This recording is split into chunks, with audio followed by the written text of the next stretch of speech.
todos,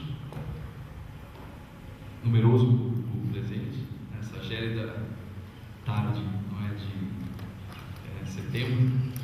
Bem-vindos ao ciclo 2012 de conferências do Grupo de Pesquisa Conflitos Armados, Massacres e Genocídios na Era Contemporânea, aqui do Diversas, que é o núcleo de estudos das diversidades, intolerâncias e conflitos na Universidade de São Paulo, grupo esse que eu venho coordenando e que realiza essas atividades de conferências, não é, mensais, tratando dos principais processos de morticínio que tiveram curso na era contemporânea. Já nos encaminhando para o final do ciclo de conferências de 2012, a atividade de hoje discutirá acerca da guerra na Bósnia e o genocídio de Srebrenica. Tratará do tema nosso pesquisador, o professor Flávio de Leão Bastos Pereira, que é mestre em Direito Político pela Universidade Presbiteriana Mackenzie, docente do curso de Direito da mesma universidade, com toda a cadeira de Direito Constitucional, e compõe o nosso quadro de pesquisadores aqui do Grupo de Pesquisa Conflitos Armados, Massacres e Genocídios na Era Contemporânea. Antes de passar a palavra para o professor Flávio, só um esclarecimento: nossa próxima conferência ocorrerá no dia 10 de outubro e o tema em questão será o conflito israeli-palestino. Irá tratar do tema o professor Dr. Samuel Feldberg, que é pesquisador do Diversitas, do Grupo de Estudos das Diversidades, Intolerância e Conflitos aqui da Universidade de São Paulo, além de docente do curso de Relações Internacionais da Faculdade Rio Branco, também pesquisador do NUPRE, Núcleo de Pesquisa em Relações Internacionais aqui da Universidade de São Paulo. Bom, com isso, passo a palavra ao professor Flávio de Leão Bastos Pereira.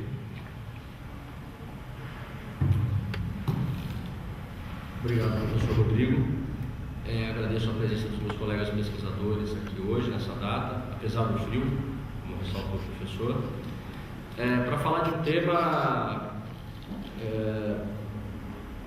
que gera muita discussão ainda hoje, muita preocupação, posto tratar-se de uma região ainda hoje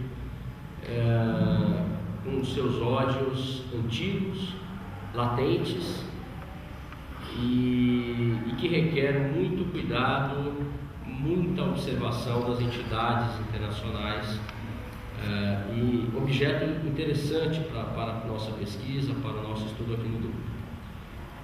Eu vou iniciar buscando tratar dos precedentes que levaram a este massacre, a esta guerra, talvez, se assim entendermos, a este genocídio, analisando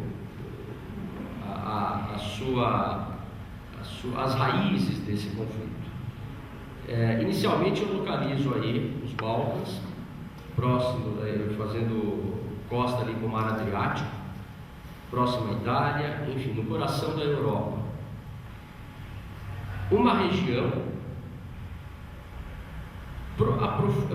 extremamente mesclada por religiões, por etnias, e que durante algum tempo teve a sua paz mantida por obra de um regime duro em relação a manutenção dessa convivência, mas que não foi capaz de impedir o afloramento desses ódios após a queda do Muro de Berlim. Estou aqui usando o Muro de Berlim como ato simbólico da grande mudança. Até então se chamava a Primavera do Leste Europeu, no ano de 1900, nos idos de 1989, e que vai alterar profundamente a geopolítica da região. Aqui nós encontramos as regiões habitadas pelos principais atores dessa guerra, desse terrível conflito que ocorreu nos anos 90. Eslovênia, Croácia, a Bósnia, bem no centro aí dos Balcãs, a Sérvia no centro dos Balcãs, a Macedônia circundadas ainda pela Albânia, pela Romênia, regiões que terão participação, terão o seu papel histórico nesse conflito. A região dos Balcãs é uma região muito bonita, não só no aspecto da sua natureza, mas também nos seus aspectos históricos, com monumentos pertencentes, hoje considerados patrimônios da humanidade. 4 tribos eslavas podem ser identificadas na origem da tomada dessas terras. Eu cito aqui primeiro os croatas, não é? Ancestrais, todas vieram da região que hoje é a Rússia. Os croatas, portanto, se estabeleceram na região da Ilíria. Nós temos ali no noroeste ali a região, os ilírios, mais ao nordeste os dácios, os trácios, e aí os croatas se estabelecem exatamente nesta região identificada como Ilíria. Os ancestrais dos eslovenos, outro grupo que veio também da região da Rússia, e aí que se estabeleceram ao norte da costa do Mar Adriático e dos Alpes, chamados Alpes Julianos. No sudeste dos Balcãs, os búlgaros se estabeleceram e os sérvios ocuparão a região central da Península Balcânica. Já ressaltando que os sérvios traziam uma carga guerreira muito evidente, sempre foram um povo guerreiro, um povo que alternou momentos de conquistas com momentos de perdas territoriais, de espaço nas regiões ocupadas. A gente salta aqui para o século VIII e para o século IX, quando começa a surgir o fenômeno da cristianização desses povos eslavos, não é? E por obra dos missionários romanos que vinham lá da região, atual região de Trieste, na Itália, até então chamada Aquileia, os missionários católicos romanos chegam até os croatas e aos eslovenos, e aí, além do trabalho de missionários de cristianização, também conseguem fazer com que o alfabeto latino prevaleça. Em contrapartida, os missionários gregos atuam no sentido da cristianização de sérvios, macedônios e búlgaros. Vejam, todos os povos que ocupam a região dos Balcãs, né? E adotam o alfabeto cirílico, alfabeto esse nascido pela obra de Cirilo e seu irmão Método, e do qual derivam as escritas russas, a escrita sérvia e búlgara. Então vejam que já temos aqui, nesta época, um componente religioso, um componente linguístico que influenciarão os respectivos povos. Estou aqui apenas mostrando para vocês um quadro que confronta o alfabeto cirílico com o alfabeto latino. E vamos ao século XII, especificamente no ano de 1196. A Sérvia tem o seu primeiro reinado oficial sob o governo de Stefan Nemanja, e que vai ocupar uma região que na época se chamava Raška, e que hoje é a região do Kosovo. Esta região do Kosovo será muito importante para a compreensão deste conflito, porque é considerada uma região sagrada para os sérvios. Em 1219, o filho de Nemanja, Santo Sava, cria as condições para o estabelecimento da Igreja Ortodoxa Sérvia, inspirada na Igreja Ortodoxa grega, mas com uma liturgia própria, eslava. Este é mais um ponto da análise de que aspectos religiosos começam a ganhar importância, especialmente para os sérvios. quando nós encontramos aqui o primeiro, entre aspas, o primeiro Estado sérvio, eu estou colocando entre aspas, porque ainda chegaríamos ao conceito de Estado-nação, uma visão tipicamente europeia, mas encontramos aqui sim um primeiro Estado soberano, uma região soberana governada por sérvios. E isso se mantém até meados do século XIV, quando o Império Turco-Otomano aparece em cena, começa a ganhar território, avança sobre a Europa, e aí sob o comando do Sultão Murad, dá-se o primeiro contato entre sérvios e otomanos. Portanto, entra agora como componente desta miscelânea histórico-religiosa, militar, entra como componente o Império Turco-Otomano e o surgimento das suas pretensões. Império este que irá se digladiar com o Império Austro-Húngaro no futuro e mesmo com o Império Czarista, com a Rússia. Bom, e a Bósnia? Onde entra a Bósnia nisso tudo? A Bósnia, o foco aqui deste conflito armado sobre o qual nós estamos, falando, ela é incorporada pelo Império Turco-Otomano desde o século XII. Passa ao domínio do Império Austro-Húngaro no século XIX, em 1877 e 1878, após o conflito russo-turco. Em 1461, é fundada a cidade de Sarajevo pelos turcos, outro palco importante para a compreensão deste conflito. Então nós estamos reunindo aqui os ingredientes principais para o surgimento de um ódio que, repito, beira 1000 anos passados, pelo menos, se formos aprofundar as razões, o porquê e as razões desse conflito, dessa guerra terrível que ocorreu recentemente. Bom, o chamado Campo dos Pássaros Negros, Kosovo-Poli, na região do Kosovo, foi o palco, em 28 de junho de 1389, da batalha até hoje celebrada e considerada sagrada pelos sérvios, quando 70.000 soldados sérvios, apoiados por bósnios, apoiados por valáquios, enfrentam o Império Turco-Otomano. Entretanto, os sérvios perdem essa batalha. Estavam numa proporção de 2 soldados para 1 a favor do Império Turco-Otomano, e o príncipe Lazar, que chefiava os sérvios, não consegue superar o sultão Murad I. Dá-se aqui o fim do Estado sérvio e, concomitantemente, a expansão do Império Turco-Otomano.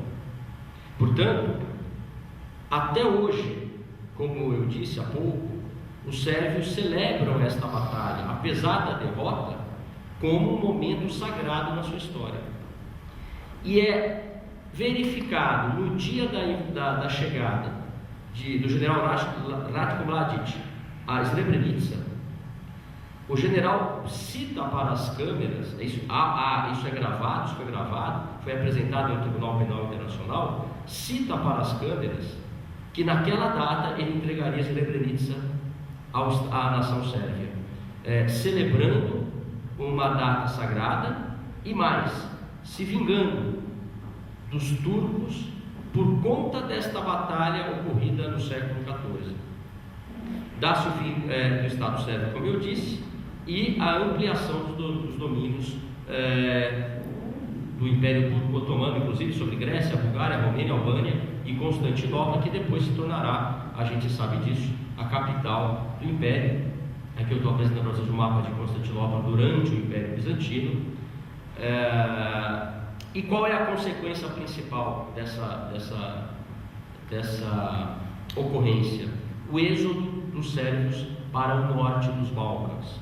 Houve uma tentativa no século XVII, em 1640, de retomada dessas regiões pelos sérvios. Ela não foi bem sucedida e, amargando uma derrota, os sérvios realmente se instalam mais ao norte.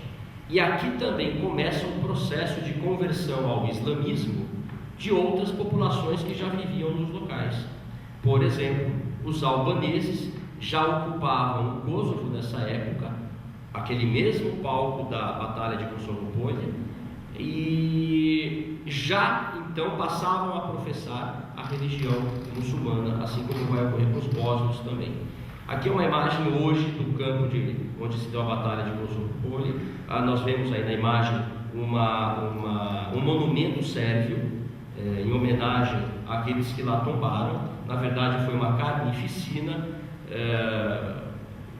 sem tamanho, considerada uma das maiores até então nesse conflito todo.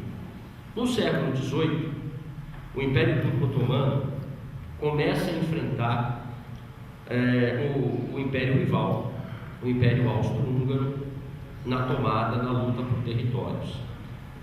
Vejam que o novo Império Austro-Húngaro passa a dominar a Bósnia e Herzegovina, a Croácia e a Eslovênia. Este conflito com o Império Austro-Húngaro irá gerar, durante a Primeira Guerra, outros genocídios já tratados aqui pelo nosso grupo de pesquisa, como, por exemplo, o genocídio armênio, bem abordado pelo nosso colega professor pesquisador Heitor, da PUC de São Paulo. A Rússia entra nesse contexto apoiando a independência de Romênia, Bulgária, Sérvia e Montenegro. Portanto, a Rússia passa a ser um parceiro natural, um apoiador natural das pretensões sérvias.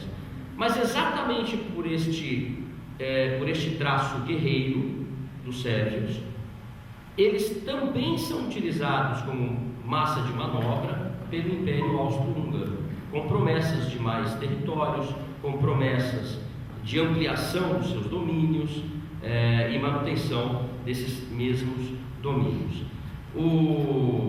A Sérvia, portanto, os sérvios passam a se envolver permanentemente em conflitos, agora não só pela tomada de territórios, mas, como nós vimos, também conflitos com elementos religiosos, não é?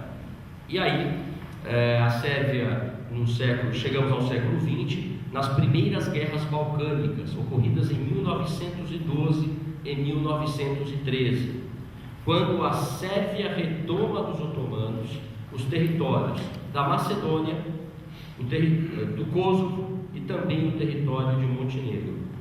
Já nos anos 90, se saltarmos essa linha do tempo, veremos que Montenegro lutou ao lado dos sérvios, apoiou os sérvios nessas guerras. Surge então a ideia da retomada daquele primeiro Estado sérvio que havia existido sob o governo de Nemanja, e então derrotado pelos turco-otomanos.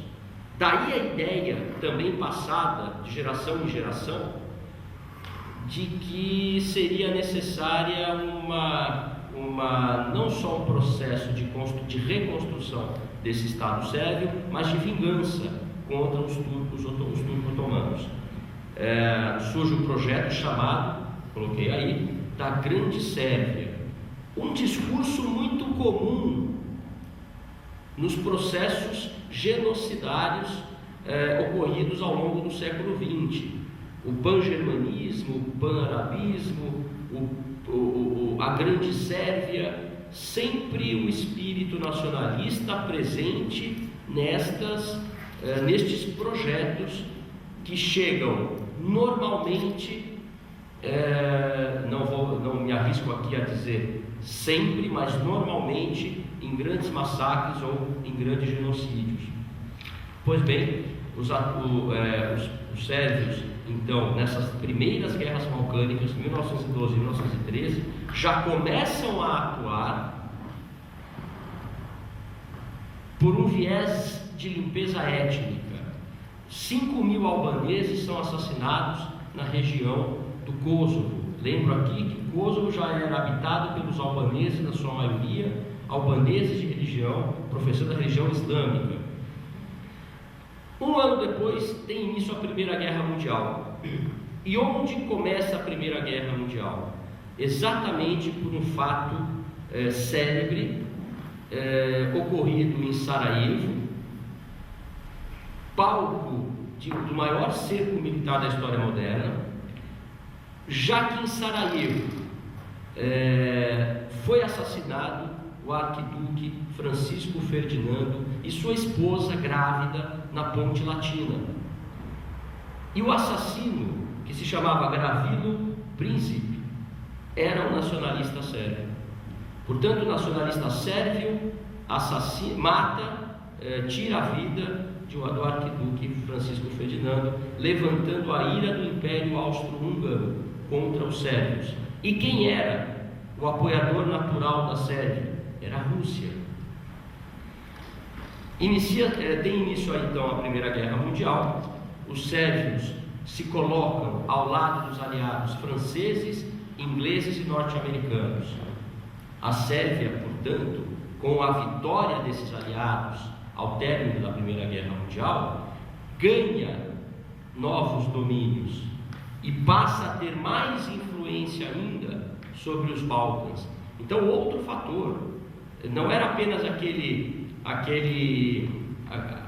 aquela tradição guerreira dos sérvios, não foi apenas o nacionalismo sérvio, mas também o apoio da Rússia e a sua aliança com os vencedores da Primeira Guerra, fatores esses que impulsionam o domínio dos sérvios na região dos Balcãs. É criado então o chamado Reino dos Sérvios, Croatas e Eslovenos. Portanto, os sérvios sempre no comando dessas nações. Este nome é alterado para Reino dos Eslavos do Sul no ano de 1929. Reino dos Eslavos do Sul, que em sérvio é traduzido por Iugoslávia. Então, aqui uma imagem de soldados austríacos fuzilando soldados combatentes sérvios. Já aqui vigorava no mundo, abre-se este parênteses, as leis de Genebra, vigoravam as primeiras leis de Genebra, firmadas no século XIX para a proteção de combatentes e também de populações civis, o que vai ser normas internacionais essas que vão se aperfeiçoar depois. Nesta época, os sérvios obtêm uma grande vitória no projeto Grande Sérvia. Este nacionalismo vai perdurar e continuará a ser alimentado até a Segunda Guerra Mundial. Então, quando Hitler invade a Polônia em 1939, comentávamos isso agora há pouco com um colega aqui presente, não esperava Hitler uma reação dos ingleses e franceses que já tinham, de certa maneira, tolerado as ações de Hitler na Tchecoslováquia, na região dos Sudetos. Não esperava Hitler que fosse declarada a guerra, o estado de guerra entre a Alemanha, França e Inglaterra.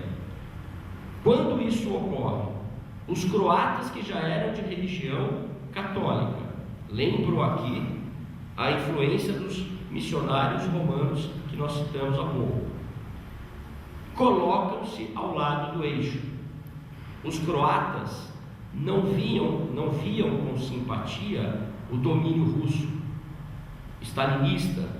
Os croatas, assim como os eslovacos, governados por um padre católico, desejavam a libertação deste domínio russo. E é neste ponto que se colocam ao lado do eixo. As forças croatas, por exemplo, eu consegui uma cifra aqui em nossas pesquisas, alcançavam entre forças regulares e milícias o número de 122 mil homens, sendo que 14 mil atuaram diretamente nas fileiras das armas alemãs e italianas, totalizando aqui 136 mil soldados que combateram ao lado do eixo. Já os sérvios ortodoxos se aliaram novamente à França, à Inglaterra, a Estados Unidos e também à Rússia, seu antigo apoiador. E este argumento, não vamos permitir que os croatas cometam um novo massacre como fizeram na Segunda Guerra ao lado dos nazistas, foi utilizado aqui, já mais recentemente, para localizarmos na linha do tempo, nas guerras balcânicas dos anos 90. Então, todos os ingredientes, mais uma vez, vão formar um mosaico que propiciará esse genocídio, este massacre dos anos 90. E aqui eu abro parênteses também para considerarmos aqui um outro fator. O professor filósofo Edgar Morin, francês, ele faz uma clara associação entre a purificação étnica buscada entre vários capítulos da história, também aqui, com a criação do conceito de Estado-nação. Então, Edgar Morin, ele diz, para a gente resumir aqui a ideia, que quando surge o conceito de Estado-nação, nós saímos de uma equação que era o povo, vou lembrar aqui a palavra Deus, democracia, o povo enquanto massa, e com o Estado-nação surge uma nova visão, o povo enquanto herdeiro de uma única carga, o povo identificado com esta carga única de uma nação, uma nação pura, o sangue puro. Eu tenho bases aqui, inclusive, para chegar no racismo. Ele cita, o professor Edgar Morin, o ano de 1492, importante não apenas por conta do descobrimento da América, mas importante por ter sido o ano em que caiu o último bastião muçulmano na Espanha, que foi Granada. Enquanto na região de Al-Andaluzia, até este evento se pregava a tolerância religiosa entre muçulmanos, cristãos e judeus, com a queda de Granada, logo após são editados decretos nas regiões próximas, inclusive Andaluzia, exigindo a conversão de muçulmanos e judeus ao cristianismo. Senão, teriam que ser expulsos desse novo Estado. Eu tenho um componente religioso que aí migra, é transportado para um componente também político, para um componente nacionalista.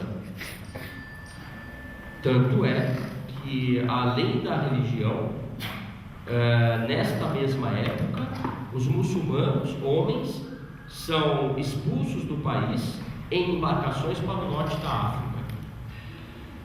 Portanto, surge aqui não apenas o povo demos, do grego demos, mas também o povo nacional, entre aspas, da palavra e associada pelo professor Edgar Morin com a palavra étnicos. Daí a herança nacional, a herança étnica, a pureza étnica. Este é um fenômeno muito claro. E o professor Edgar Morin cita Michael Mann, ao abordar o conceito de povo puro. Encontra-se no hino francês, eu cito aqui, a menção da Marselhesa a este aspecto, não é? Quando a Marselhesa contém na sua letra: vamos, filhos da pátria, allons enfants de la patrie, que um sangue impuro embeba os sucos do arado.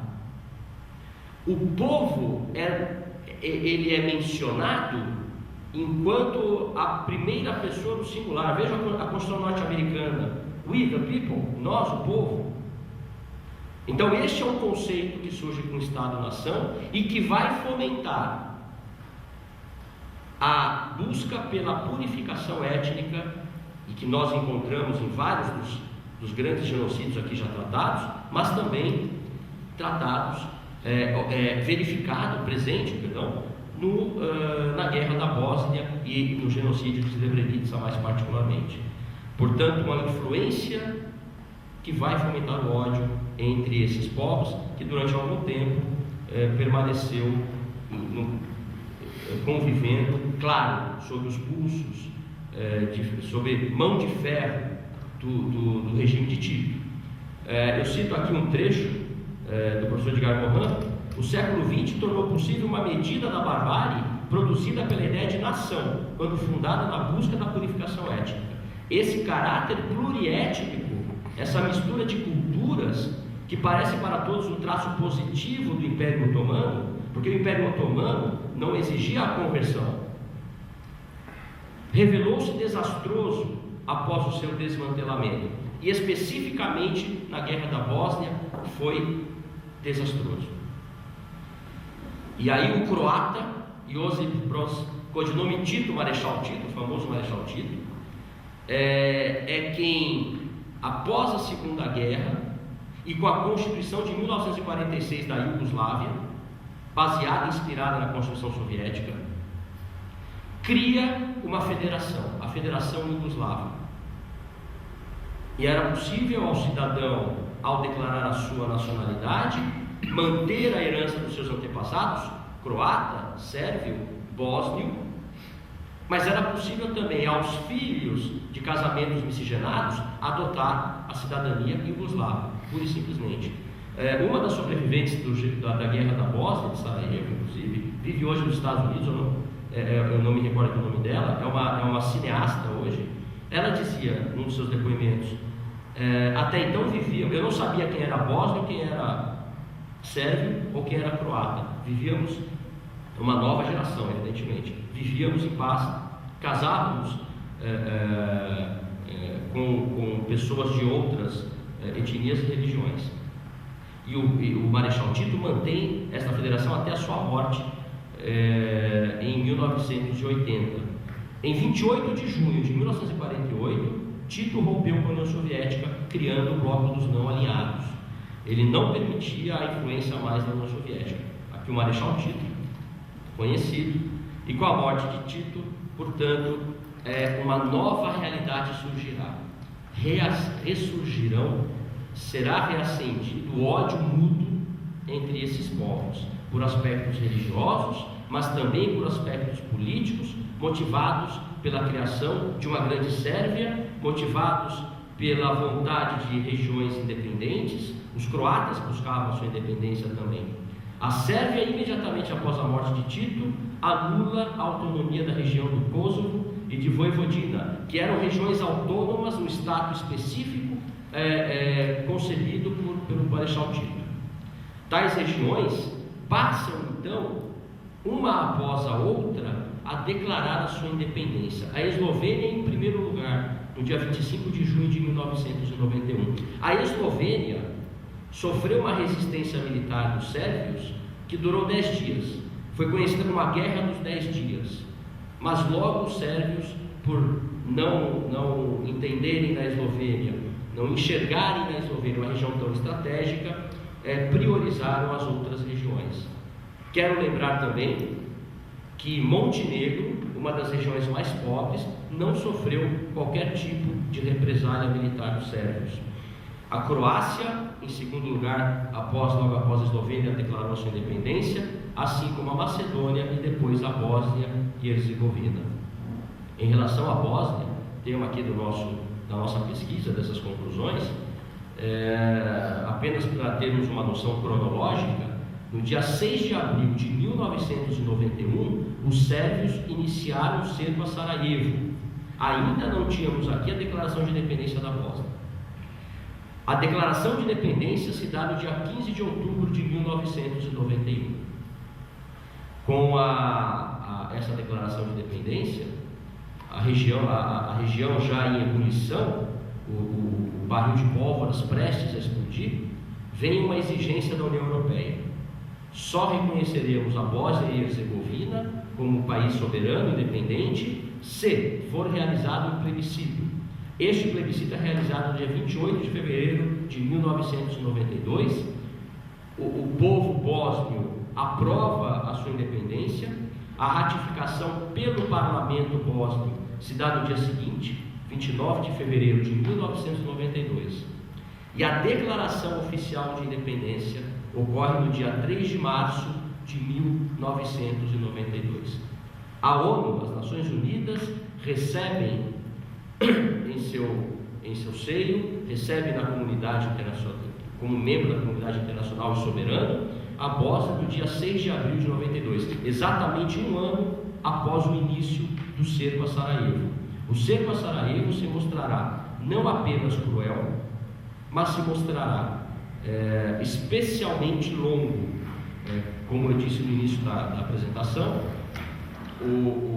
será o cerco militar mais longo da história militar moderna.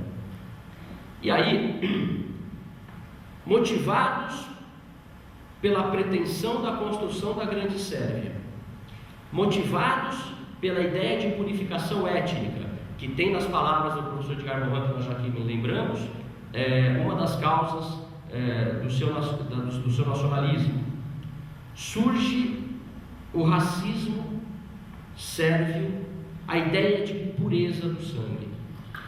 A professora Biljana Plazic, ela era chefe do departamento de biologia da Universidade de Sarajevo, Sérvia. Após a queda do regime comunista, após a morte de Tito, ela se filia ao Partido Democrático Sérvio e entra na vida política. E é famosa a sua menção aos bósnios. Os bósnios são um defeito genético no corpo sérvio. Vejam o discurso dos anos 90. Esta senhora foi conhecida como a Dama de Ferro da Sérvia. Ela assume o governo da República Sérvia na Bósnia. Vamos aqui abrir uma outra informação para não haver uma confusão aqui. Encontramos a Sérvia e encontramos a República Sérvia da Bósnia. São duas entidades sérvias. A Sérvia era então governada por Slobodan Milosevic. A República Sérvia da Bósnia era o resultado da ação dos sérvios que viviam na Bósnia.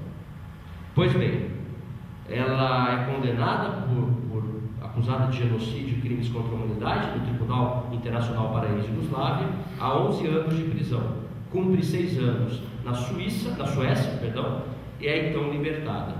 Ela possui outra declaração muito conhecida. Os sérvios da Bósnia, sobretudo os que habitam nos confins, desenvolveram ao extremo um sentido, permitindo-lhes perceber quando a nação está em perigo, pondo em ação o mecanismo de defesa. Em minha família, sempre se disse que os sérvios da Bósnia eram melhores sérvios do que os sérvios da Sérvia. Eu sou bióloga e sei que as espécies mais bem preparadas para a adaptação e sobrevivência são as que vivem perto de outras espécies, representando uma ameaça para elas. Eu diria que Adolf Hitler, se soubesse dessa citação, se fosse contemporânea dessa senhora, citaria esta observação no seu livro Mein Kampf, porque eu quero fazer um paralelo aqui com a Segunda Guerra. Heinrich Himmler, um dos chefes do sistema de extermínio nazista, e o professor Rodrigo aqui ao meu lado bem lembrou isso na sua palestra brilhante sobre o Holocausto. Heinrich Himmler, antes de se filiar ao Partido Nazista e de conhecer Adolf Hitler, vivia na área rural na Alemanha, e a sua fixação era o estudo dos animais em relação às raças mais fortes, inclusive criando galinhas e fazendo experiências com isso. Então, eu vejo aqui um componente biológico novamente vindo à tona neste conflito étnico, que alguns entendem ser apenas um eufemismo para racismo, massacre, para genocídio.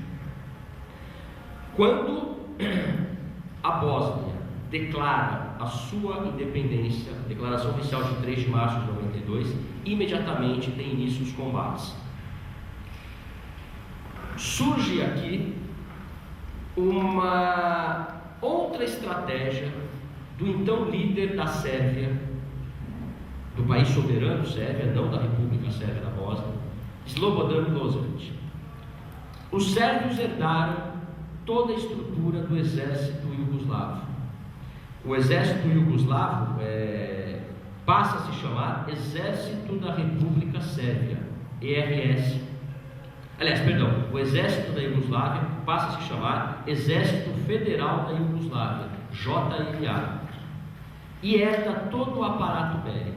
É nessa época que uma das resoluções da ONU proíbe a venda de armas para os Bálcanos. Ocorre que os sérvios já estavam armados por conta desta herança do aparato militar. Os croatas conseguiam comprar armas através do litoral, e os bósnios viram-se desarmados. Não que os bósnios não tenham cometido atrocidades, cometeram e eu vou citá-las, mas os bósnios estavam mal equipados em relação aos seus oponentes. Entretanto, a seção da Bósnia do antigo exército iugoslavo converte-se no Exército da República da Bósnia-Herzegovina, sigla ARBH. Este exército começa a defender o território bósnio logo após a declaração de independência. É criado ainda pelos sérvios da Bósnia o Exército da República Sérvia. Qual é a estratégia que Slobodan Milošević seguiu? Para que não fosse ele diretamente responsabilizado, fomentou, apoiou, armou os sérvios da Bósnia, que eram liderados por Radovan Karadzic, hoje sob julgamento do Tribunal Penal Internacional para a ex-Yugoslávia, e também sob o comando do general Ratko Mladić, preso há 2 anos, também respondendo a processo. Estes grupos, tanto os sérvios da Bósnia, quanto os próprios bósnios muçulmanos, como também os croatas, criaram grupos paramilitares que foram a ponta da lança nos massacres ocorridos durante a Guerra da Bósnia. Para citarmos alguns, os mais famosos, cujos membros estão sendo julgados também pelo Tribunal Internacional para a Iugoslávia. Os sérvios criaram 2 grupos, os Águias Brancas, chefiados por Vojislav Šešelj, um grupo de extrema direita, e os Tigres de Arkan, de Željko Raščanin. Os Tigres de Arkan foram um dos principais instrumentos do morticínio ocorrido na Bósnia. Muitas das imagens hoje disponibilizadas do massacre mostram os membros deste grupo paramilitar. Assim como ocorreu em Ruanda, que teve naquele genocídio, grupos paramilitares armados, também ocorreu na Bósnia. Só que em Ruanda, toda a população Hutu, na sua grande maioria, aderiu ao genocídio. Na Bósnia, não. Os grupos paramilitares foram os instrumentos principais, apoiados pelo exército de Slobodan Milošević. Os croatas também tiveram seus grupos paramilitares, entre os quais as forças de defesa croatas. E os bósnios muçulmanos também atuaram por meio de grupos paramilitares, como a Liga Patriótica, os Boinas Verdes, e receberam centenas ou milhares de soldados santos, os Mujahidin, que tinham inclusive divisões específicas. Há quem diga, há relatos dessas pesquisas que demonstram que também membros da Guarda Republicana do Irã vieram em socorro dos bósnios muçulmanos. Então, é aí um conflito generalizado já. Sarajevo ficou cercada por cerca de 2 anos. Ninguém entrava, ninguém saía. Os snipers, os atiradores de elite, miravam e matavam civis, crianças, mercados. As pessoas morriam por falta de medicamentos. Temos vários relatos nesse sentido. E hoje podemos, antes de entrarmos especificamente em Srebrenica, Sabe-se que, apesar da dificuldade de reunião de dados, os relatos, alguns relatos dos piores, dizem que o número de mortos na guerra da Bósnia chega hoje a 97 mil mortos. Há outros relatos com números menores, mas este número é fornecido inclusive por entidades da Bósnia que trabalham apenas com as estatísticas da guerra. E onde nesse contexto todo entra Srebrenica? Srebrenica é um enclave do século, uma cidade nascida no século XIV. Os primeiros documentos encontrados com citação expressa a Srebrenica datam de 1352, uma cidade que, por conta da extração de minério, especialmente da prata, teve o seu auge na Idade Média. A cidade hoje, nos dias de hoje, conta com entre 6 e 7 mil habitantes, pertence à República da Sérvia da Bósnia. Os bósnios foram expulsos de lá e agora gradativamente retornam para suas casas quando encontram estas casas. É bom ressaltar que a tensão étnica persiste na região. Essa cidade de Srebrenica, ela foi declarada área de proteção da ONU, assim como outras regiões durante a Guerra da Bósnia. Já em 1992, ela foi considerada área de proteção da ONU, o que torna ainda mais incompreensível como foi possível ocorrer um massacre ou, quiçá, um genocídio, se assim classificarmos, numa região que estava sob proteção da ONU. O comandante da ONU fez uma declaração em público no meio dos refugiados bósnios que por conta da guerra fugiam para esse enclave. Disse ele, no meio de toda a população, que nada aconteceria a eles. Pois bem, o genocídio de Srebrenica vai ocorrer exatamente sob as vistas dos soldados holandeses da ONU. E só não ocorreu antes, porque em 92 ela havia sido declarada como área de proteção. Aqui nós temos uma imagem da cidade hoje. E o que ocorreu em Srebrenica? Em 11 de julho de 1995, o general Ratko Mladic alcança o enclave vencendo as forças bósnias. Ele trazia em mente, podemos afirmar isso, não só a pretensão de anexar esta área considerada estratégica para a construção da Grande Sérvia, mas também massacres de bósnios ocorridos contra sérvios 2 ou 3 anos antes. Um dos criminosos de guerra bósnios, também julgado pelo Tribunal da Ex-Yugoslávia, se chamava Nazir Oric. É hoje um herói nacional da Bósnia. E ele comandava um grupo paramilitar que no dia 7 de janeiro de 1993, em plena celebração do Natal ortodoxo, invade algumas vilas sérvias, rouba a comida das celebrações e deixa um rastro de cerca de 40 a 46 mortos, mulheres estupradas, animais mortos, enfim, vilas inteiras sérvias destruídas por ação das tropas de Nazir Oric. Portanto, quando Ratko Mladic invade Srebrenica, e foi neste enclave que ocorreu na região, no entorno deste enclave, ele o invade também já com a pretensão de se vingar desses atos praticados pelos bósnios.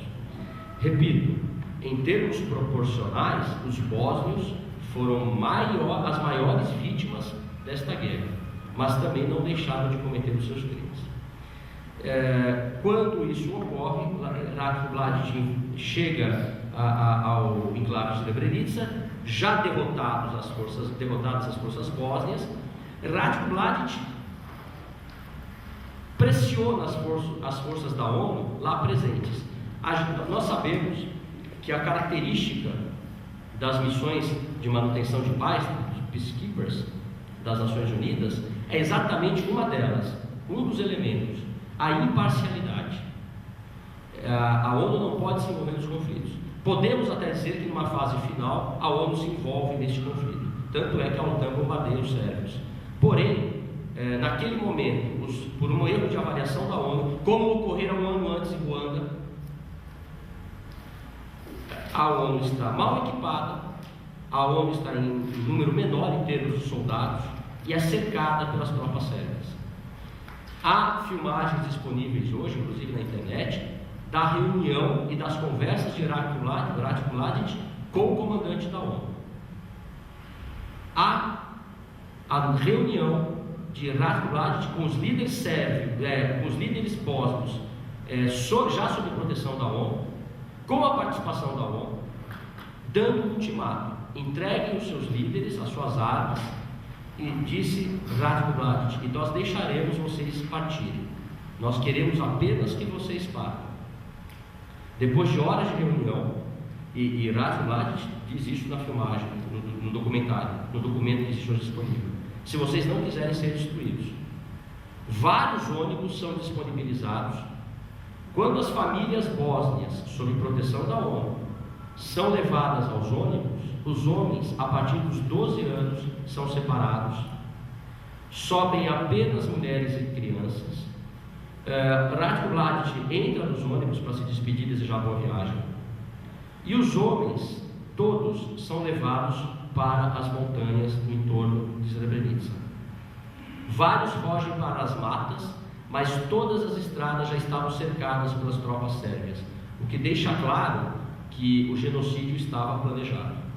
Mais ainda, ao entrar em Srebrenica, antes mesmo dessas reuniões com o comando da ONU e com os bósnios refugiados, Ratko Mladic olha para uma câmera e diz: hoje, na véspera da celebração de mais uma data sagrada, entregaremos à nação sérvia, volta aqui ao conceito de Estado-nação, a esta região sagrada de Srebrenica, e nos vingaremos dos turcos. E ele se referia à Batalha de Kosovo-Podi, ocorrida em 1389. Isso está gravado, também foi apresentado com evidência no Tribunal para a Ex-Yugoslávia. Pois bem, 8.372 bósnios são levados para a floresta, e durante uma semana os fuzilamentos têm lugar. As vítimas cavaram as suas fossas, como ocorria com os Einsatzgruppen na Segunda Guerra, e eram então fuziladas, carregavam os corpos dos seus parentes. Posteriormente, essas valas foram reabertas pelas tropas de Slobodan Milosevic e de Radovan Karadzic, e são levadas para as segundas e terceiras valas para dificultar o trabalho forense. Então hoje há restos, ainda hoje os peritos trabalham nessas valas. Existem partes de restos mortais da mesma pessoa em 3 valas diferentes na região. Quando isso ocorre, o mundo começa a denunciar a ocorrência deste massacre, e aí nós encontramos, anos depois, a ONU, em primeiro lugar, pela sua resolução 53/55, reconheceu em novembro de 99 os erros praticados em Srebrenica, com um relatório intitulado A Queda de Srebrenica, disponível hoje na internet. É o relatório do secretário-geral Kofi Annan, assim como ele fez no caso de Ruanda, para abrir novamente um paralelo. O governo dos sérvios da Bósnia reconheceu o massacre em novembro de 1994. O parlamento da Sérvia reconheceu o massacre em 30 de março de 2010. Pediu desculpas às vítimas, aos familiares, mas nenhum deles usou o termo genocídio. Foi um genocídio ou não foi um genocídio? Muito embora o conceito de genocídio seja um conceito muito discutido até hoje, o conceito aceito em miúdos, a intenção de fazer desaparecer um grupo por razões étnicas, religiosas, raciais, políticas, o que não havia sido, este último critério não havia sido aceito ao final da Segunda Guerra, por força de Stalin, porque a oposição stalinista era política, não era racial. Então você já ver este critério no conceito de genocídio. Mas hoje é, pelo Estatuto de Roma do Tribunal Penal Internacional.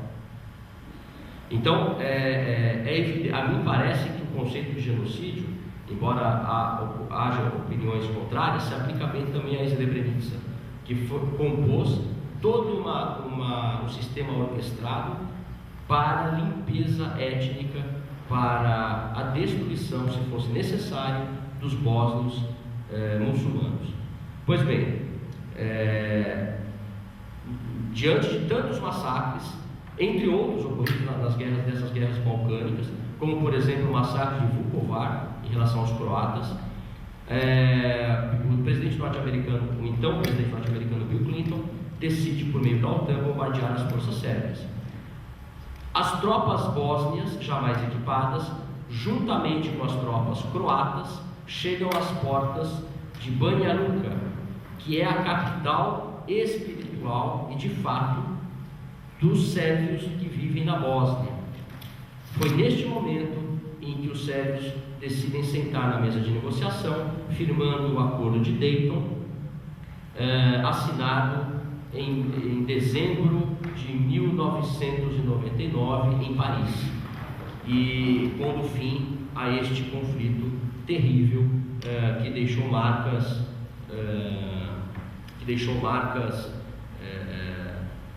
perenes até hoje, sob discussão, para que se possa permitir a convivência em paz desses povos.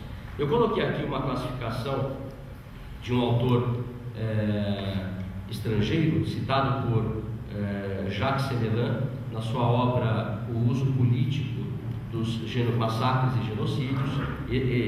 Esses critérios aqui também são citados pelo professor Chabas, William Chabas, e ele cita 6 estágios prévios à prática do genocídio.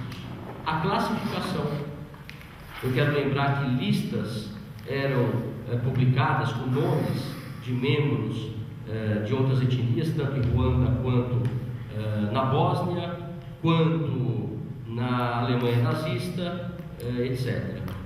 A simbolização, a associação, portanto, das vítimas a certos símbolos, a certas imagens, e que especialmente causem medo e pânico naqueles que praticarão o genocídio.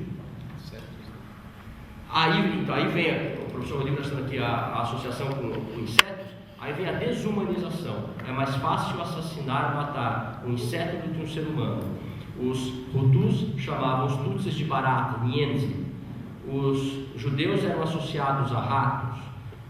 Isto também ocorre no conflito da Bósnia, e quero aqui citar que existem inúmeros sites sérvios que até hoje pregam o extermínio dos sérvios, não é? Recentemente, numa partida internacional entre Bósnia e Sérvia, ocorrida na Sérvia, a torcida sérvia gritou o lema, que é o lema que traduz o genocídio de Srebrenica: Srebrenica, faca e arame, Srebrenica, nitsa mitsa.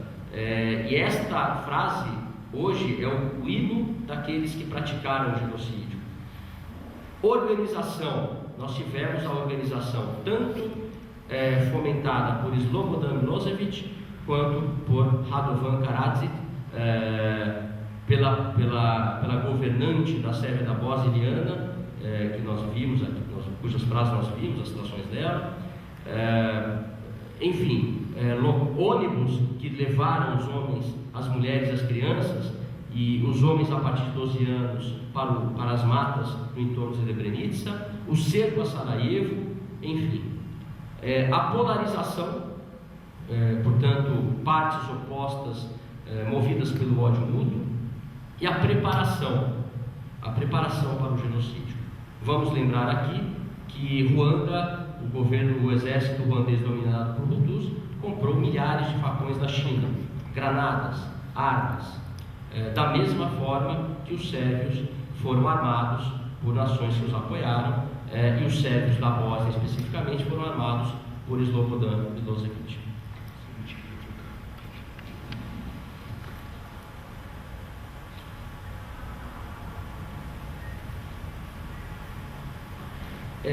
Para concluir aqui a nossa apresentação de conclusões da nossa pesquisa, eu quero citar, eu primeiro fazer uma retificação. O Acordo de Dayton foi firmado em 14 de dezembro de 1995, eu falei 1999, foi em 1995. E esta preparação que eu citei aqui como último elemento mencionado pelos autores sobre o genocídio, ela encontra no caso da Guerra da Bósnia um outro fato muito importante. Foram preparados campos de concentração para os bósnios, para os croatas, e também campos de estupro, os rape camps, destinados exclusivamente a levar mulheres que trabalhavam durante o dia e que eram diariamente estupradas por vários soldados. Isso ocorreu em vários prédios públicos e em várias regiões da Bósnia. Muitas se suicidavam antes ou depois dos estupros, e aquelas que engravidavam eram expulsas desses campos para tentarem sobreviver nas ruas, já destroçadas pela guerra. Existem hoje orfanatos com centenas de crianças, filhas desses estupros, dessas vítimas, com seus algozes estupradores na Guerra da Bósnia. Mas não foi uma ação de momento, foram ações previamente estabelecidas como táticas de guerra. E pela primeira vez na história, o estupro foi considerado por um tribunal internacional, o Tribunal para a Ex-Yugoslávia, como uma prática genocidária de guerra que constitui crime contra a humanidade. E inclusive temos as primeiras condenações registradas neste tribunal. Lembrando que o Tribunal de Nuremberg, o Tribunal de Tóquio, o Tribunal para a Ruanda e o Tribunal para a ex-Yugoslávia foram os grandes precedentes para a criação efetivamente do Tribunal Permanente, que é o Tribunal Penal Internacional, firmado pelo Estatuto de Roma no final dos anos 90.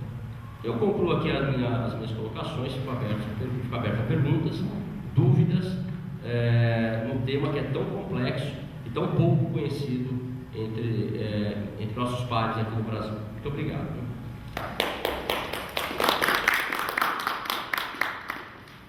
Pessoal, antes de abrir para perguntas, quero agradecer ao professor Flávio, também os presentes. Eu vou dar o pontapé inicial aqui, se vocês me permitem, né? São duas observações. A primeira delas é mais uma contribuição, né? O século XV, que assistiu ao ressurgimento da intolerância religiosa em torno da instituição católica, não é? Isso porque o precedente imediatamente anterior, baixo medieval, trata da perseguição incisiva praticada pela Igreja ao judaísmo, ao islamismo, todas as heresias, não é, que eram catalogadas, né, pela Igreja. No século XV, o ano de 1492, que é o ano, não é, da Reconquista de Granada, também é marcado pelo ressurgimento do Tribunal do Santo Ofício, que é reinstaurado na Península Ibérica pelos reis católicos, não é, Fernando e Isabel, e que, diga-se de passagem, matou muito mais do que durante a Idade Média, não é? Isso é poucas vezes dito. A Inquisição moderna foi muito mais morticida do que havia sido no passado, não é?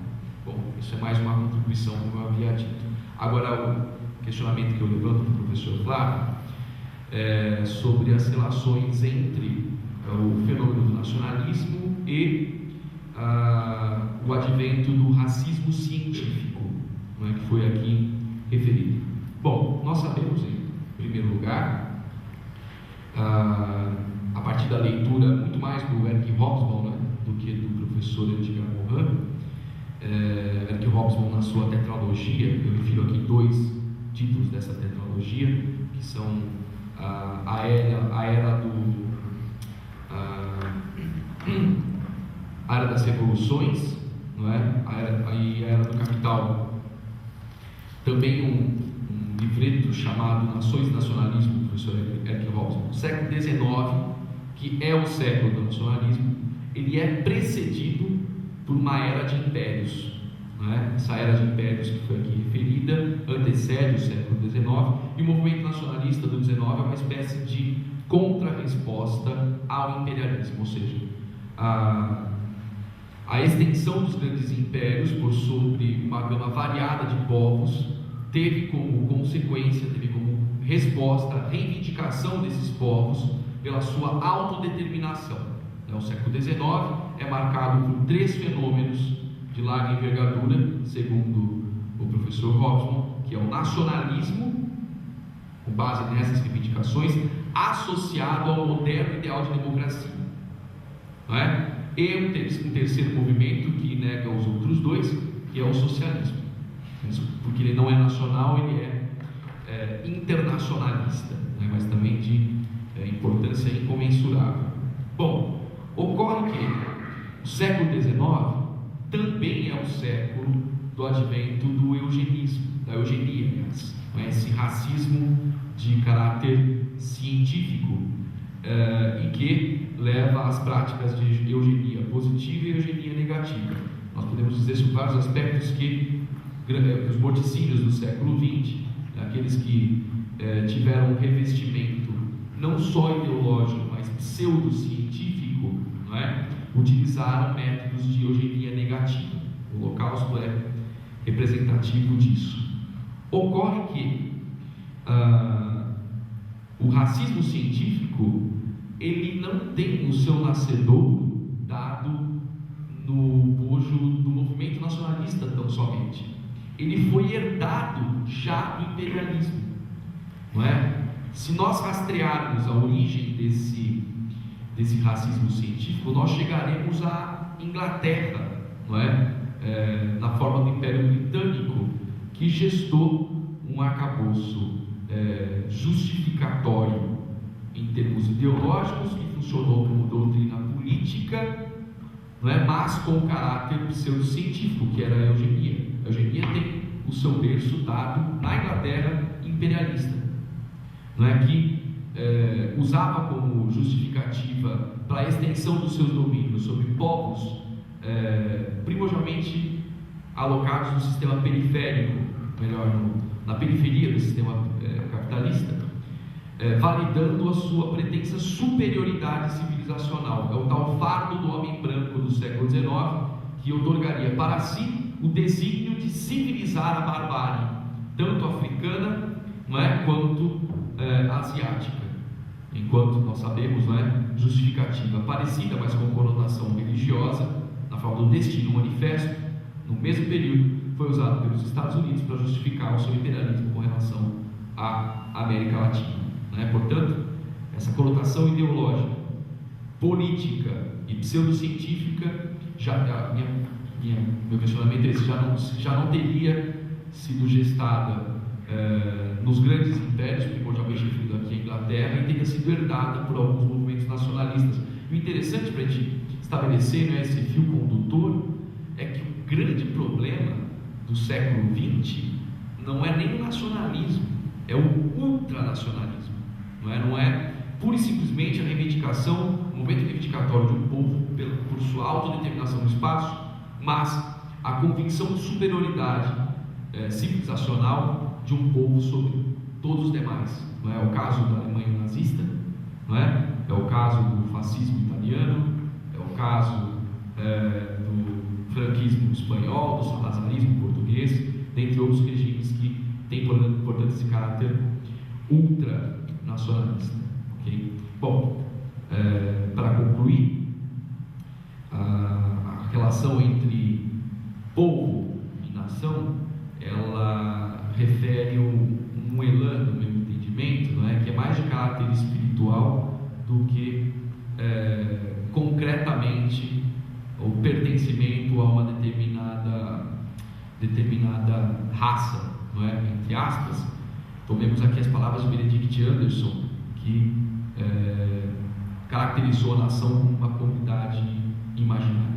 evidentemente, boa parte dos problemas que nós tivemos durante o século XIX e século XX, associados ao nacionalismo, não é? Transcendem essa dimensão espiritual e passam a associar esses sentimentos de superioridade civilizacional a caracteres biológicos. Isso era comuníssimo no período, tanto é que brilhantemente o professor Flávio conseguiu associar esse fenômeno ao do racismo científico.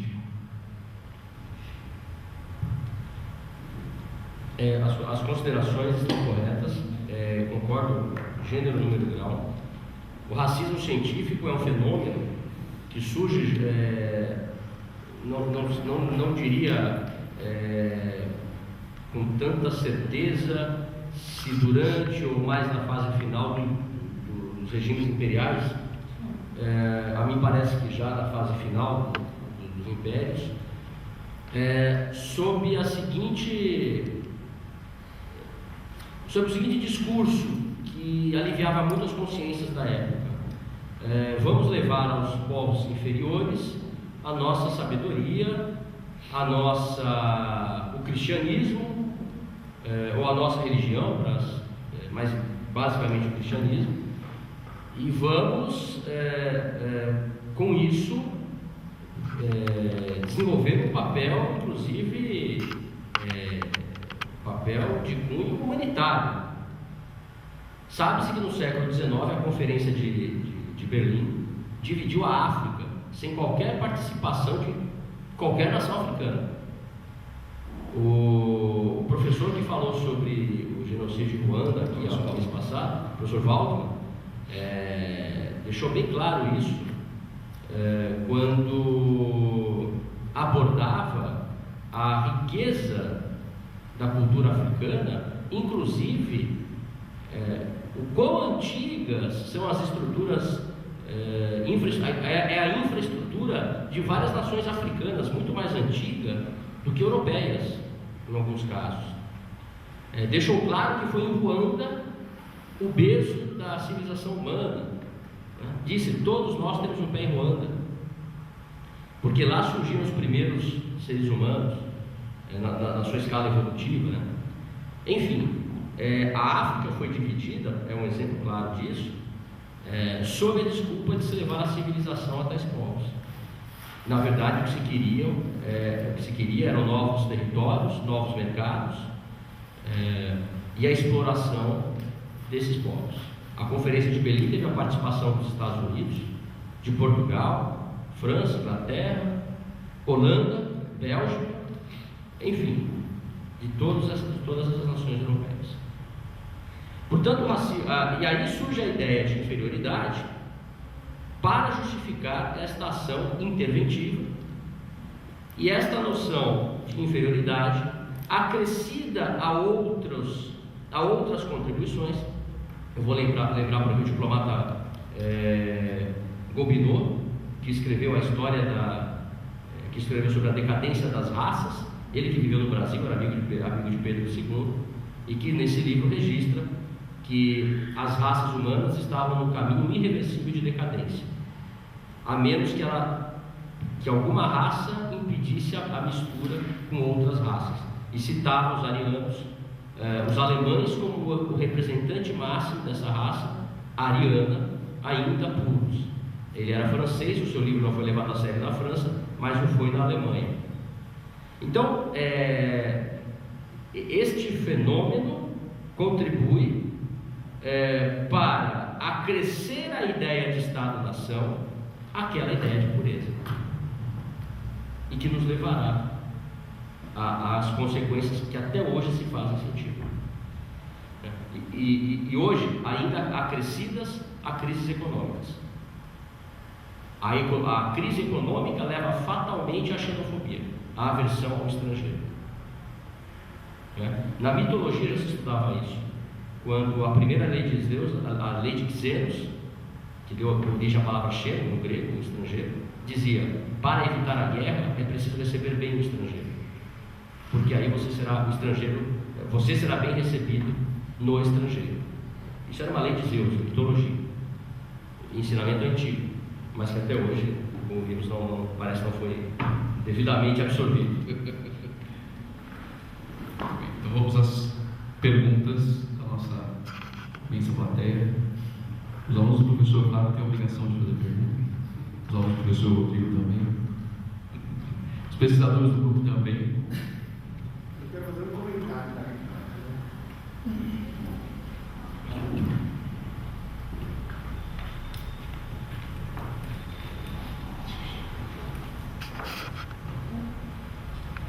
Parabéns, Flávio, pela palestra magnífica aí.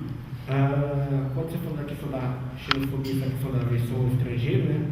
Nós só temos que tomar cuidado, né? Porque isso às vezes acontece dentro do próprio território, né? O Brasil, um país continental, né? A gente tem essa discrepância, né? Cultural, norte, sul, leste, oeste, muito grande, né? E dentro do próprio Brasil acontece isso, né? A questão da xenofobia contra os nordestinos. E aí, na realidade, são coisas que vêm passando pela minha cabeça, né?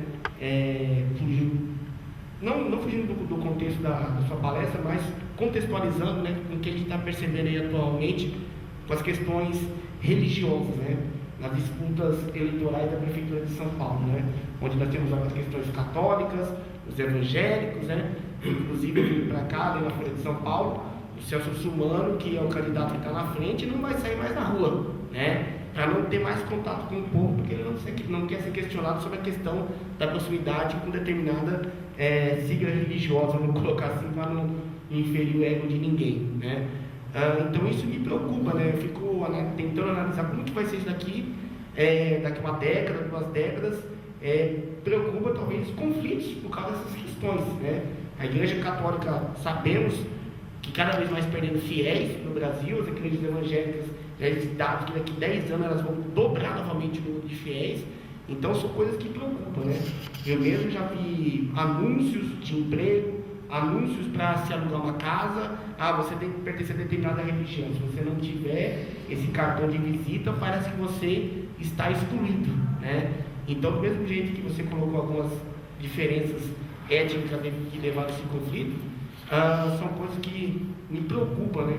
Então era só uma colocação para a gente fazer um paralelo, para a gente tentar entender isso um pouquinho mais disso.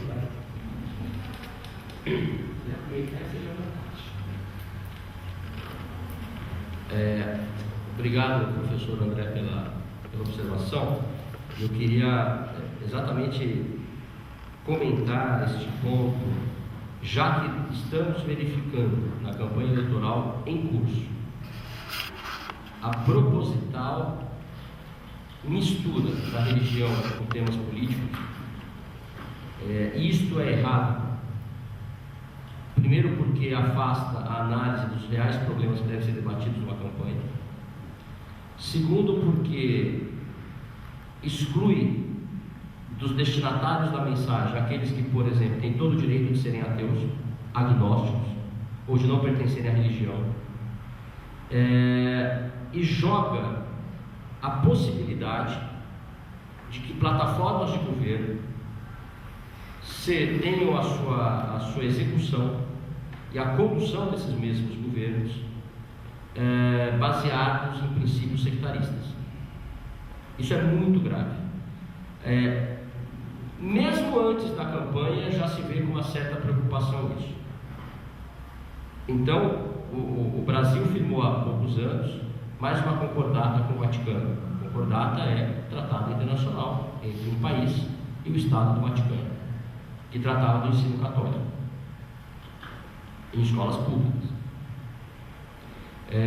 Muitos questionam o uso de símbolos religiosos em repartições públicas. Não que nós não professemos a nossa religião. Eu sou católico, dou aula numa universidade presbiteriana e numa universidade católica. Como seria isso possível num Estado que não observasse o seu princípio da laicidade? Não é isso? Então a democracia é a principal e primeira vítima, o primeiro alvo desse tipo de conduta. Isso não pode ser permitido no Brasil. A religião não pode, a não ser naquele ponto em que se garante a liberdade de culto, porque isso é típico do Estado Democrático do Direito, a religião não pode ditar o estabelecimento ou a interpretação de como executar uma política pública, já que todos os brasileiros são cidadãos, e em se tratando de religião, mesmo aos estrangeiros em passagem pelo país, que não têm cidadania brasileira, tem que se garantir a integridade mental, física e espiritual. Então eu vejo com muita gravidade essa infeliz ocorrência na nossa campanha político-partidária. Perguntava enquanto o André fazia a pergunta, o professor Flávio, do quão atuais seguem sendo os currais eleitorais e o voto de cabresto.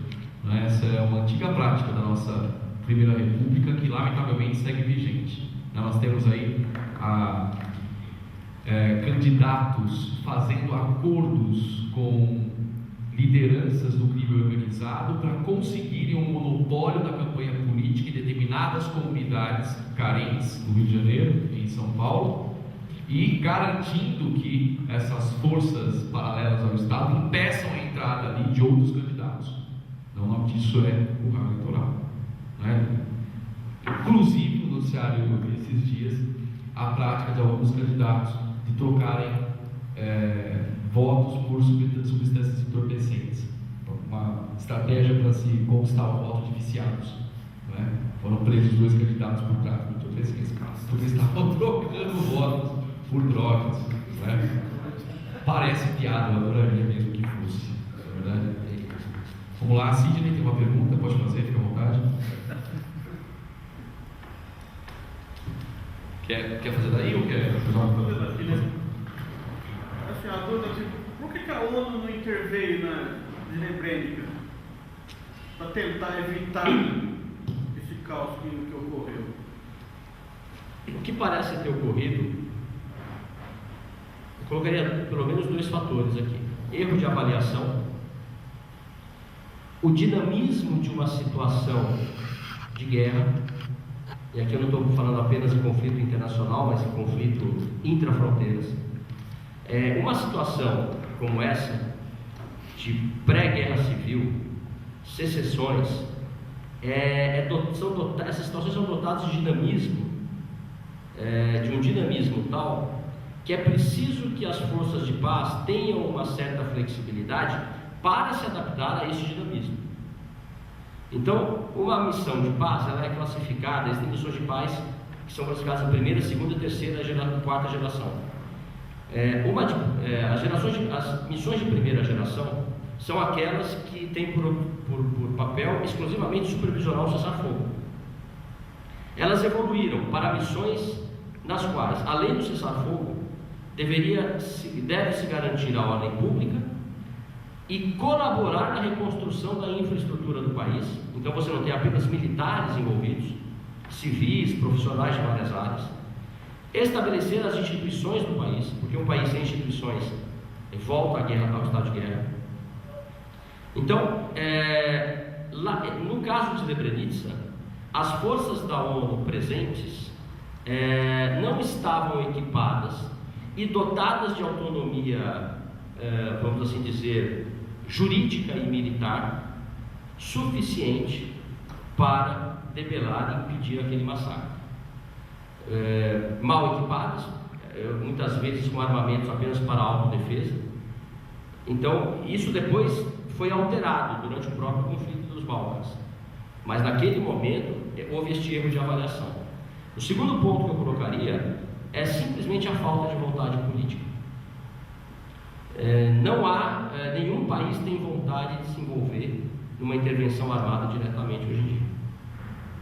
Quando o fazem por interesses econômicos muito claros, porque haverá um impacto na sua economia que não se pode permitir. Tanto é que, mesmo no caso da Bósnia,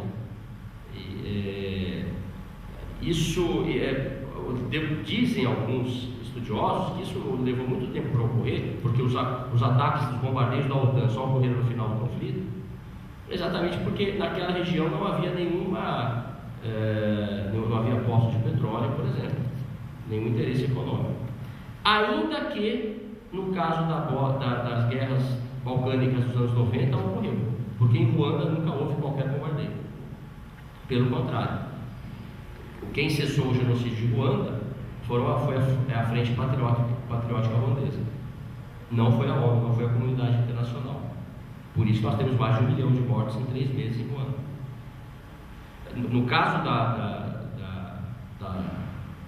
Sérvia, da Bósnia e da Croácia, havia um risco: a guerra se alastrar em solo europeu.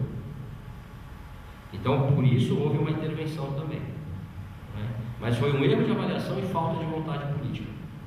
A ONU saiu muito desprestigiada desse evento. Tanto é que hoje, alguns dizem que enquanto a ONU não houver a mudança do Conselho de Segurança, isso voltará a ocorrer como está ocorrendo na Síria.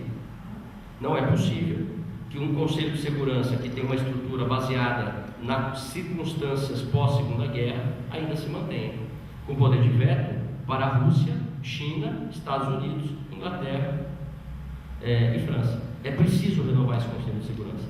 Esta semana mesmo, o secretário-geral da ONU pediu que o Conselho de Segurança atue com união e com unidade, sem o qual, por exemplo, o genocídio na Síria os massacres irão ainda crescer, né? Eles estão armando os dois lados, mas não há uma intervenção definitiva na Síria para cessar o massacre. Então, a mim parece que foi isso: erro de avaliação, falta de vontade política. Só fazer um comentário que você falou.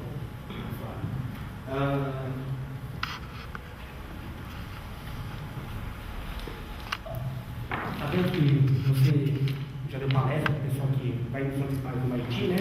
E quando você falou aí dos conflitos armados que muitas nações não querem se intrometer, né, por questões econômicas, né? E o Brasil aí se intrometeu na questão da Missão de Paz do Haiti, né? O que eu estou falando aqui, não vi nada escrito, foi de fontes aí orais, né? Principalmente professores que dão aula aqui na região de Osasco, que Itaúna, que é uma região que tem muito quartéis do Exército Brasileiro, né? E eles me relatando que eles estão encontrando ex-alunos deles, do ensino médio, que acabaram entrando nas Forças Armadas, né? Talvez por causa da questão geográfica da região, né? Que nem vários quartéis aqui na região de Osasco, Itaúna, que foram nessas missões de paz, nessa missão de paz do Haiti, e que estão voltando loucos, né? Loucos de guerra.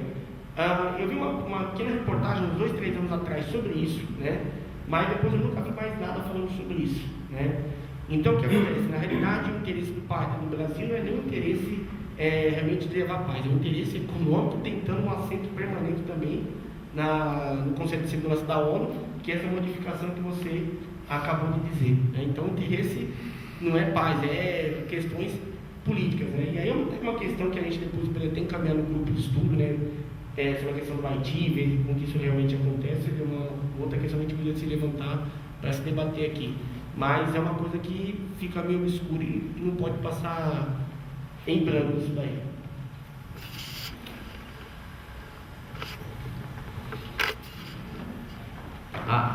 O projeto brasileiro de ocupar uma cadeira de paz no Conselho de Segurança da ONU, ele não é um projeto exclusivamente brasileiro.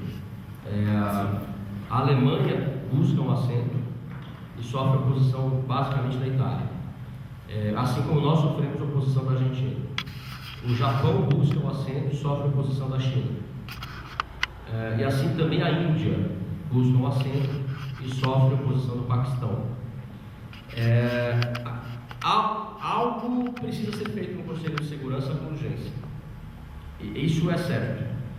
Se o Brasil manda soldados, envia soldados ao Haiti, não preocupados com a paz, mas preocupados com projetos políticos, eu tenho dúvidas se isso deve ser visto de forma tão negativa, ainda que se tenha um projeto político, porque não se poderá atuar no Conselho de Segurança a não ser segundo os princípios da Carta da ONU, não é?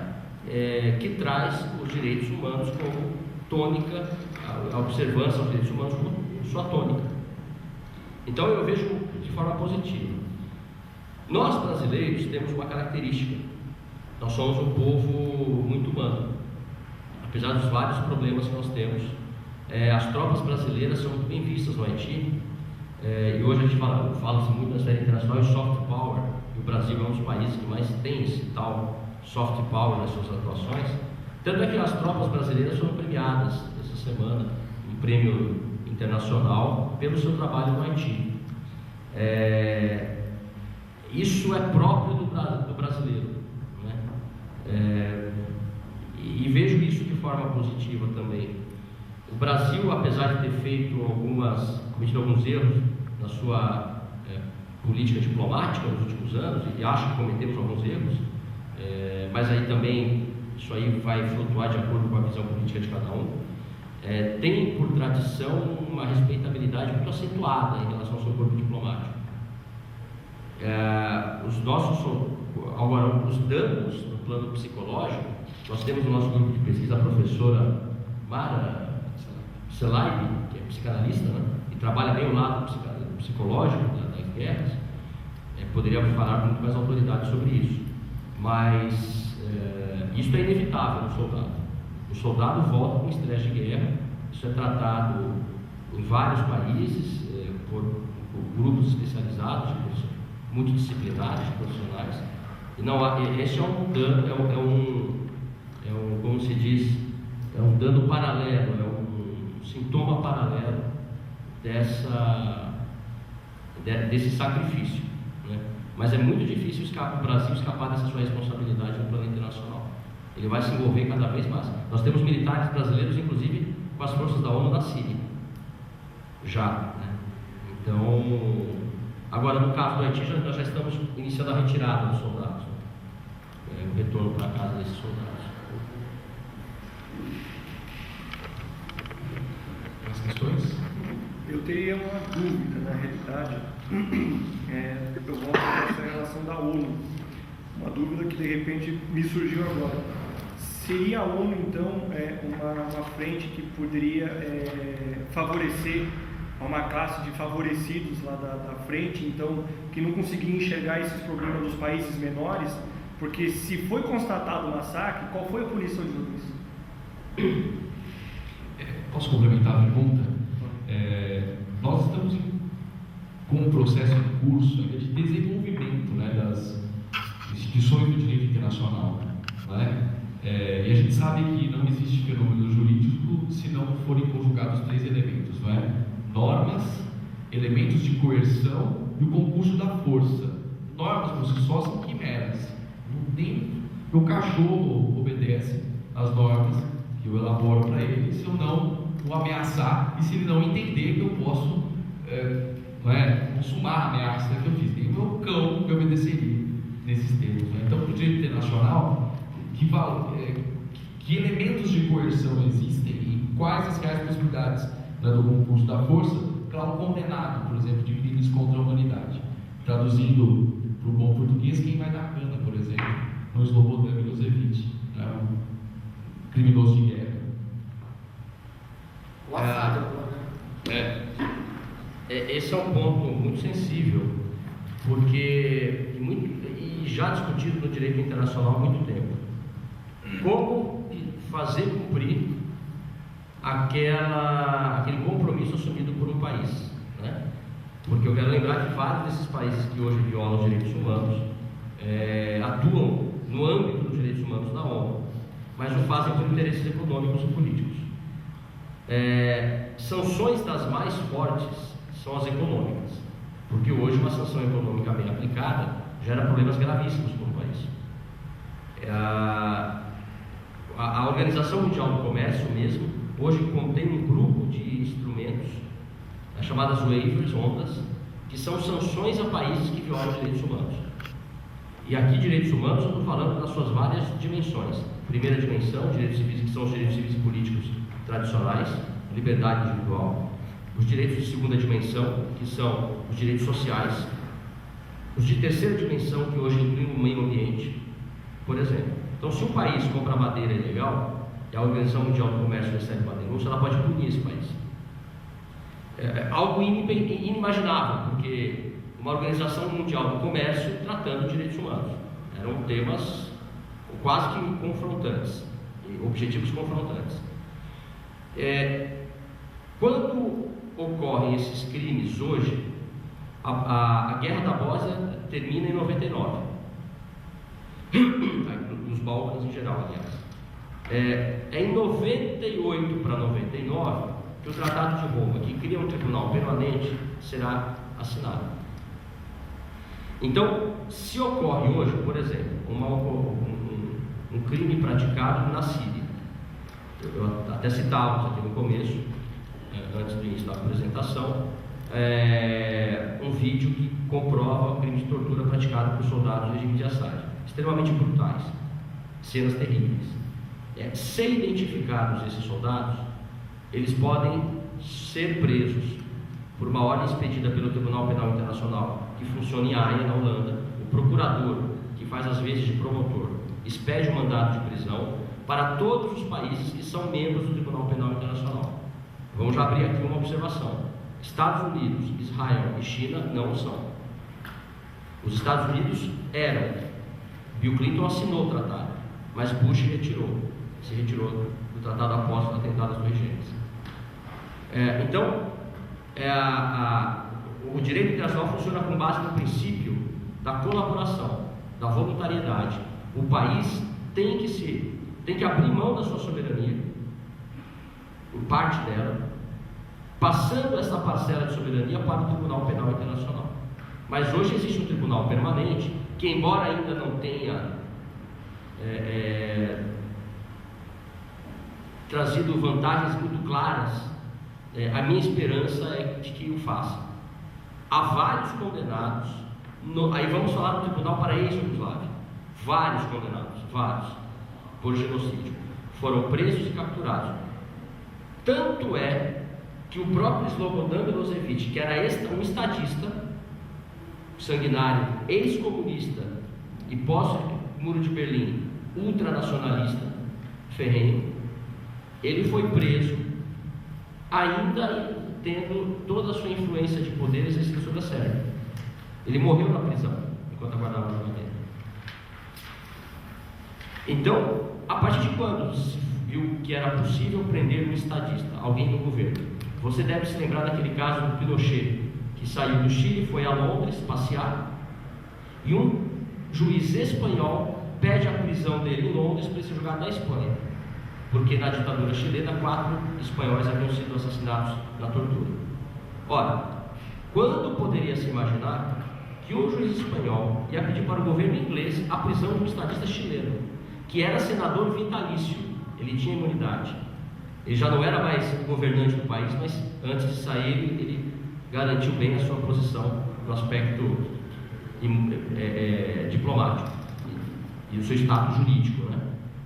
Ele era senador vitalício do Chile, ele não poderia ser preso, mas foi. Ele voltou para o Chile, não foi julgado, mas ficou lá preso domiciliar durante 6 meses. A partir daí os paradigmas mudaram. O líder do Sudão tinha, não sei se ainda estava vigorando, mas tinha até pouco tempo atrás, expedido mandado de prisão. Então, se ele pisasse em um país membro do TPI, Tribunal Penal Internacional, ele poderia ser preso. Então, hoje o Tribunal Penal Internacional julga indivíduos. Esses soldados sírios, que foram filmados torturando barbaramente, as vítimas estavam praticamente mortas e sendo torturadas, eles podem, em tese, ser identificados e presos para serem julgados no Tribunal Penal Internacional, com base no artigo 8º, que trata dos crimes de guerra. Artigo 6º, 7º e 8º, genocídio, crime contra a humanidade e crime de guerra. E ainda teremos a definição do crime de agressão, guerra de agressão, que ainda não foi definido. No plano do Estado soberano, a Corte Internacional de Justiça condena os Estados, também com sede em Haia, na Holanda. Nós temos uma juíza brasileira, Silvia Steiner, do Tribunal Penal Internacional, um mandato de 9 anos, ela já está saindo, está voltando para o Brasil, ela só está terminando um julgamento que falta de um genocida africano. E na Corte Internacional em Haia temos o professor Antônio Augusto Cansato Trindade, que foi nosso juiz na Corte Interamericana de Direitos Humanos e hoje está na Corte Internacional de Justiça. Esta não julga indivíduos, julga estados. E por que isso? Ela é mais antiga. Essa segunda Corte Internacional de Justiça é da ONU. O Tribunal Penal Internacional não é da ONU, mas trabalha em colaboração com a ONU. Por que só agora tivemos indivíduos sendo julgados? Porque desde que o direito internacional passou a existir, primeiro numa tradição oral, depois escrito, a responsabilidade no plano internacional sempre foi dos Estados, nunca do indivíduo. O indivíduo cometia crime em nome do Estado. Tanto é que quando acabou a Primeira Guerra Mundial, que o Império Austro-Húngaro combateu os sérvios, o Kaiser Guilherme II fugiu para a Holanda. E assinado o Tratado de Versalhes, criou-se a Liga das Nações, a Sociedade das Nações, que vai fracassar mais adiante, mas tentou-se montar o primeiro tribunal para julgar um indivíduo na história da humanidade. Só que a Holanda disse: não vou entregar, pediram a extradição do Kaiser. A Holanda disse: eu não vou entregar o Kaiser. E foi aí que se deixou de julgar um comandante de genocídios, inclusive o genocídio armênio. E por conta disso, a Holanda dizia, a sua justificativa foi: não vamos entregá-lo, porque a responsabilidade não é do indivíduo, é do Estado alemão, que lutou ao lado do Império Austro-Húngaro. Então nós tivemos esse problema. Hoje já não. Hoje não. Agora, é preciso, o Tribunal Penal Internacional só exerce jurisdição sobre os países que assinaram o Tratado de Roma em 1998. Ele não tem essa jurisdição, porque senão viola a soberania. Então é um grande dilema: como fazer cumprir? Há vozes que se levantam dizendo que a ONU tem que ter uma força armada própria, que pode ser que um dia aconteça, para trazer a força necessária à efetividade das leis internacionais. Então é um problema muito sério. Mas temos vários casos de condenação nos dias de hoje. O Tribunal Internacional para Ruanda também. Várias condenações. E baseadas no respeito à ampla defesa, na produção de provas, etc. Flávio, ele é posterior ao Tratado de Roma, esse julgamento. Tudo que aconteceu daí para frente, o tratado. Em 1995, a resolução da ONU cria o Tribunal para a ex-Yugoslávia e o Tribunal para Ruanda. O Tribunal para Ruanda, localizado em Arusha, na Tanzânia, e o Tribunal para a ex-Yugoslávia em Haia, na Holanda. Não, estou perguntando, né, porque a gente tem aí a criança. Nossa, a gente vai ver, por hoje a gente vai ver isso nos nossos encontros, mas a Comissão da Verdade que é aqui no Brasil, né, que foi devido expressões internacionais de violação de direitos humanos que... Inclusive uma condenação na OEA. Isso, exatamente. Nós tivemos. No caso da Haia. Exatamente, foi por causa das pressões internacionais que vai acontecer. Mas um detalhe: a Comissão da Verdade não tem poder para julgar ninguém, só para levantar fato histórico. Tivemos essa semana a sentença do caso Vladimir Herzog, que alterou a sua certidão de óbito para morte por maus tratos nas dependências do Segundo Exército, aqui na rua Tutóia. Agora, isso é uma comissão para levantar o que é importante. Um país que não levanta os fatos não consegue estabelecer a reconciliação. Só se estabelece a reconciliação se apurando a verdade, se possível punindo os culpados, né? Que é o que Ruanda está fazendo. Em Ruanda eles têm os tribunais chamados Gakaka, são tribunais da cultura ruandesa. O responsável é levado em praça pública pelos seus pares, julgadores. As pessoas se reúnem, sentam diante do responsável. Quem conhece o indivíduo? Eu conheço. O que o senhor pode dizer sobre ele? Eu vi, ele pegou um machado, assassinou a vizinha grávida, com facões, com machadadas. E agora, este ano, é que cessaram esses tribunais, que são tradição milenária em Ruanda, por conta da ausência de observância a alguns pontos referentes à ampla defesa. Então, alguns casos de vingança foram detectados, então já cessaram. Mas Ruanda vem fazendo esses julgamentos para permitir a reconciliação. O país que não identifica os responsáveis e as vítimas, ele permanece em estado de tensão. Tanto é que a guerra dos anos 90 nos Balcãs são resultado de 1000 anos de guerras, de ódio mútuo. E não adianta só esmagar com a força de um regime. Foi o que Tito fez. Só no momento em que acabou o regime de Tito, veio tudo à tona. O ódio explodiu novamente lá. Vou resposta dada à pergunta do Douglas,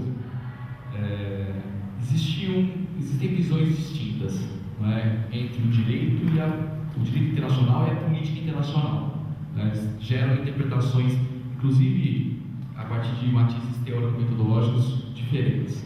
Enquanto o direito internacional ele opera a partir de pressupostos, eu posso dizer, kantianos, né? A própria Liga das Nações e a Organização das Nações Unidas provém do conceito de federalismo internacional, de um direito cosmopolítico, né, de uma federação de estados com vistas a promover o que Kant chamou de a paz perpétua, né? A política internacional tem um corte menos idealista e mais realista, né, compreendendo o jogo da política como um jogo de política de poder, né? Então, ao invés do direito, a política internacional seria vetorizada pela força. Então, em momentos-chave, né, para a determinação do sistema internacional, entra a força, sai o direito. Eu penso primordialmente no caso, por exemplo, dos Estados Unidos, que a revelia do Conselho de Segurança da ONU, não é, impôs a ocupação militar no Oriente Médio, né, desencadeou em nome de interesses primordialmente econômicos, uma das campanhas militares mais turbulentas da história recente, porque, enfim, foi um festival de violações de direitos humanos, né? A prisão de Guantánamo segue aberta com um número impressionante de presos que jamais foram submetidos a julgamento, sem nenhuma acusação formal que pese sobre eles, já que se considerar ainda o absurdo da promulgação dos 2 atos patrióticos dos Estados Unidos, que passaram a admitir em procedimentos judiciais depoimentos colhidos a partir de sessões de tortura.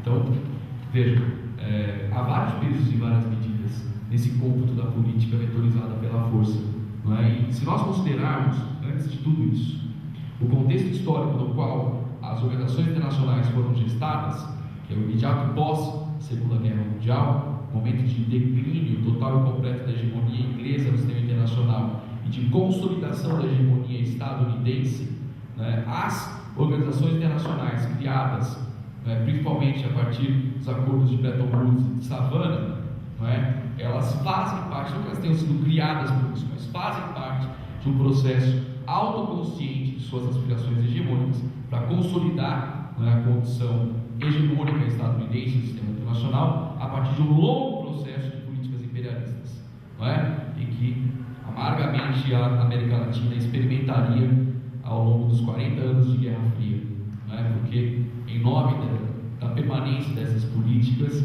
que os Estados Unidos passou a fomentar as mais tenebrosas ditaduras militares que varreram o Cone Sul, inclusive dando conta de treinar oficiais latino-americanos em técnicas de tortura na chamada Escola das Américas, né? Então, em vários momentos, o FMI, por exemplo, serviu como suporte, como plataforma para o exercício de políticas imperialistas, tanto quanto a ONU, né, mais gravemente, o seu Conselho de Segurança, por conta exatamente dos seus processos decisórios, a possibilidade de exercício do poder de veto, que é dado única e exclusivamente aos vencedores da Segunda Guerra. Ou seja, uma reserva não de direitos, mas senão de privilégios. Não é? O poder de veto ele pode ser tudo menos democrático. Não é? Isso diferencia gravemente o modus operandi do Conselho de Segurança, do modus operandi da Assembleia Geral, e há que se notar a autoridade que tem o Conselho de Segurança sobre as decisões da Assembleia, inclusive. Não é? Porque quem tem o recurso, quem opera efetivamente o recurso da força, e aí eu entendo que seja ela o vetor das relações políticas, é o CSU. Né? Perfeito. O Conselho de Segurança hoje é uma estrutura, é a mais poderosa da ONU, mas é uma estrutura arcaica, baseada em princípios já superados. Mais questões? Só uma pessoa não fez perguntas, quer fazer alguma? Não? Gostou? Muito bem, meus caros. Agradeço mais uma vez a todos pela presença nessa tarde, né, de setembro. Agradeço ao professor Flávio Leão Bastos Pereira mais uma vez nos brindou com o seu vasto repertório, né, de conhecimentos.